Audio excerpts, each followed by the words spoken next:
Moi, ça m'a vraiment interrogé, effectivement, c'était un point que je n'avais pas encore réfléchi. Mais ce que je suis certain, c'est que cette délivrance ou cet acte, suivant où ira la loi, elle doit absolument rester dans le public. C'est vraiment pour moi très important que ce soit un médecin du public ou un homme public, mais ça doit rester absolument dans cette zone-là et de ne pas déborder vers le libéral et les associations.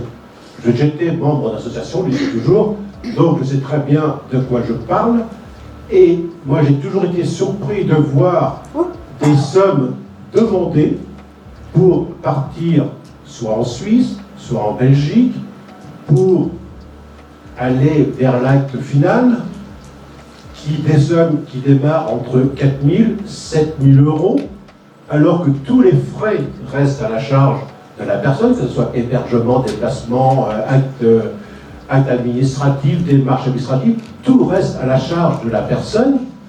Et moi, je me suis toujours demandé, mais où part ces 7 000, 4 000, 7 000 euros? Ils vont à qui? Dans quelle poche? Et pourquoi faire? Ça m'a toujours interrogé. Parce que disons, quand on somme toutes les personnes qui font ce déplacement, quand on somme, ça fait quand même de jolies petites sommes. Et là-dessus, il y a un silence qui peut être, comment dirais-je, inquiétant quand même par rapport à toutes ces sommes.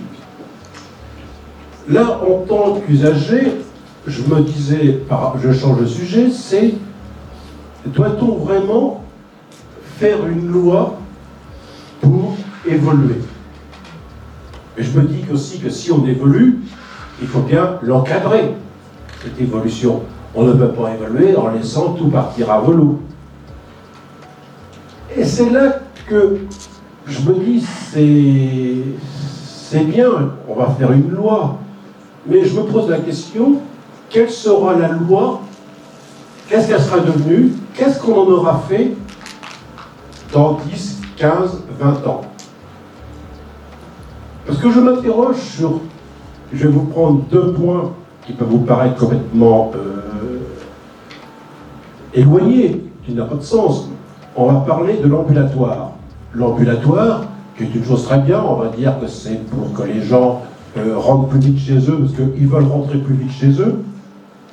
Donnez-moi l'étude qui montre, donnez-moi la littérature qui montre que les gens veulent rentrer plus vite chez eux. Une femme qui a subi une mastectomie, qui rentre le matin à 8h, qui rentre le soir à 16h chez elle, je ne sais pas vraiment si c'est dans son bien. Donc on nous dit aussi que c'est pour éviter les infections nosocomiales. Les infections nosocomiales, si on veut les lutter, c'est pas en faisant rentrer forcément les gens chez eux plus tôt, hein. C'est le geste qui a fait.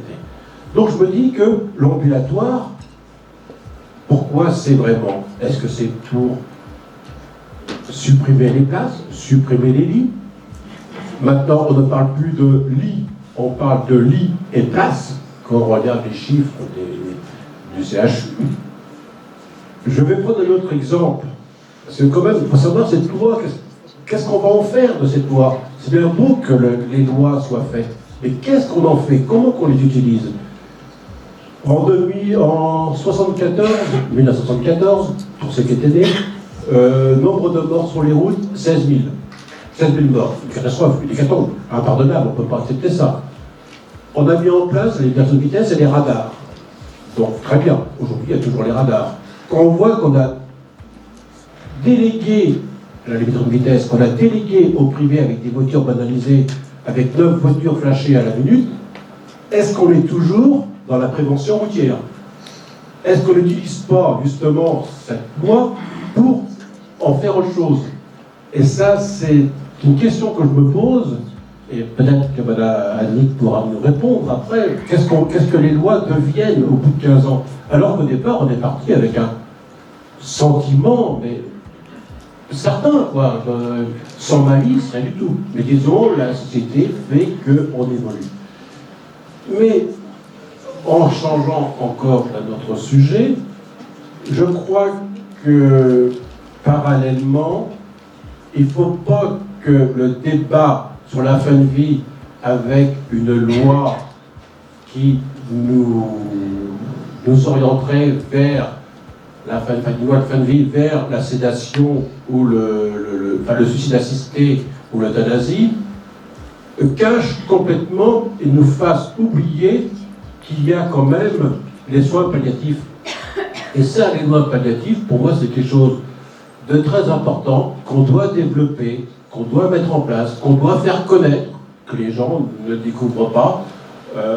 Ils ont peur quand on en parle, ils ont peur des soins palliatifs, ils ne veulent pas y aller pour beaucoup, alors que c'est quelque chose qui est mis en place quand ça existe, quand ça va être quand c'est possible, parce que disons il y a quand même des cas où ce n'est pas possible, qu'il faut vraiment travailler dessus. Et je crois que là on pourra nous en parler de cette soins palliative. Et puis, disons que quand la loi, parce que c'est pas une question que je me pose, ça me fait vraiment poser, ça m'interroge. Je pense qu'aussi la loi, si elle est votée, si quelque chose est voté, il y aura ceux qui habiteront à côté du CHU, à côté d'un hôpital, et ceux qui habiteront dans le fin fond de l'Orne ou le fin fond de la Manche, ou même des fois dans le fin fond du Calvados, sans aller plus loin, qui sera confronté au médecin de famille, le médecin libéral, qui sera tout seul. Comment il va gérer, disons, lui tout seul, sans accompagnement, cette fin de vie avec un suicide assisté ou une euthanasie. Mais pour l'euthanasie, je crois que j'aurais tiré ma révérence, moi, avant que de voir arriver. Je ne pense pas que je verrai ça arriver un jour, l'euthanasie. Voilà ce que j'avais à dire pour ce qui est de ce sujet. Si je prends juste ton interrogation principale, c'est vrai que c'est une question qu'on se pose toujours quand on s'intéresse aux questions du droit et des droits de la santé en particulier, c'est que effectivement l'effectivité de la mise en œuvre d'un texte de loi, c'est là qu'est le champ de la démocratie. Voter la loi, finalement, même si ça prend du temps, même si c'est complexe, c'est un enjeu relativement facile pour le politique, parce que ça veut dire, vote une loi, par exemple, vous savez que la France est un des pays d'Europe qui vote toujours des lois sans moyens en regard, alors qu'il y a des pays dans le monde qui votent toujours la loi avec les moyens en regard. Et puis, sur la loi dont on est en train de parler, on est tous dans cette salle en train de dire, ça fait 20 ans, et elle n'est toujours pas appliquée, donc c'est des vraies questions. Après, j'ai envie de dire, ça renvoie aussi à ce qui est devenu la médecine, quoi. La médecine est devenue un outil de la société qui attend d'être régulé pour prendre des décisions et des actions. C'est-à-dire que les étudiants en médecine conforme aujourd'hui, peut-être qu'on les forme mal d'ailleurs, regardent la norme, regardent la loi et agissent en fonction. Vous interrogez des médecins d'il y a 40 ans ou 50 ans, c'était pas ça. Il y avait, comme disait Paul Ricoeur, ce qu'on appelle le courage d'être, le courage d'agir. Il y a eu des mouvements de militants, de médecins sur l'IVG, sur la question de la fin de vie et de l'euthanasie, qui n'attendaient pas la loi pour agir. Il y a aussi ça qui est en cause. C'est-à-dire qu'aujourd'hui, on a une médecine paralysée par la norme, paralysée par l'administration, paralysée par une étatisation du soin, qui fait qu'effectivement, une loi, on peut se poser la question de son effectivité. C'est comme ça que j'entends son propos. Est-ce qu'on peut passer la parole à Christelle? Parce que d'abord, comme ça, je ferai un homme et une femme, c'est mon côté Shabadabala. Voilà, et puis j'ai cru que Christelle avait toute son expérience professionnelle et son parcours personnel à ne faire pas. Je suis sûr que Cyril ne m'empêchera pas de céder la parole avant lui. Merci beaucoup de l'honneur qui m'est donné en tant qu'infirmière de pouvoir partager au milieu de grands professeurs sur ce débat très intéressant. 1m72. Alors ce qui est difficile effectivement, c'est de mettre en œuvre toutes nos expériences que l'on a pu avoir parmi nos différents parcours professionnels. Et moi, mon parcours professionnel par rapport à la fin de vie a commencé, et je voudrais juste lui rendre hommage aujourd'hui, c'est le docteur Abouze, qui était un pneumologue du service de cancérologie pulmonaire de l'hôpital de Lisieux. Et donc j'avais tout juste 20 ans, et grâce à lui, effectivement, je me suis ouverte à cette idée qu'on pouvait accompagner les gens dignement, en les écoutant, mais vraiment dans le cas de l'individualisme. Donc ça rejoint un peu ce que vous disiez tout à l'heure, c'est qu'effectivement, les soins palliatifs ne sont pas accessibles partout. C'est aussi personne dépendante, et c'est aussi ce qui est capable de formuler les médecins, c'est aussi ce qui est capable d'accompagner les équipes soignantes, c'est aussi ce qui est capable d'entendre les personnes concernées et leurs familles. car notamment nous aujourd'hui dans notre service de neuroréanimation, on voit bien que des fois entre l'information qui est transmise au patient et ce qui est capable d'entendre la famille, on a des fois un delta très important.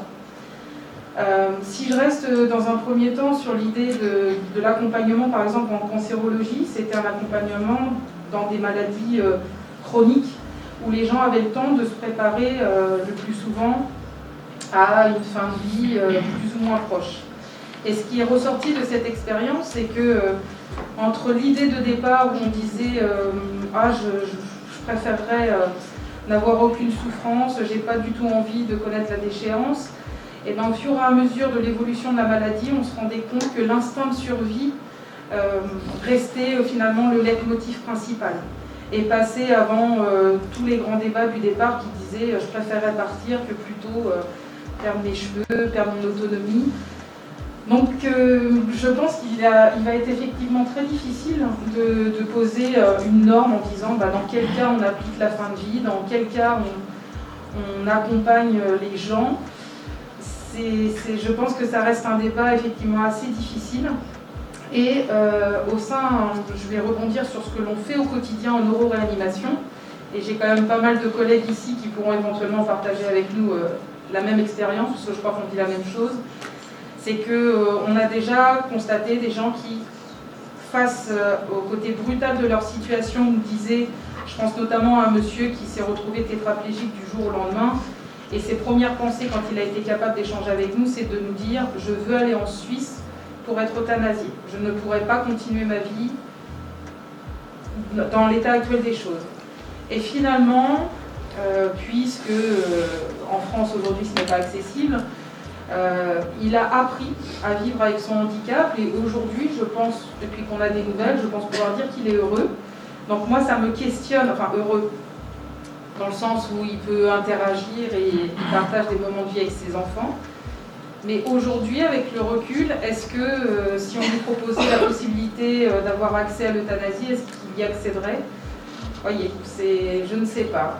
Donc je pense très souvent à ce monsieur qui, en premier instinct, voulait mettre fin à ses jours et qui aujourd'hui, malgré tout, continue à vivre. Donc voilà.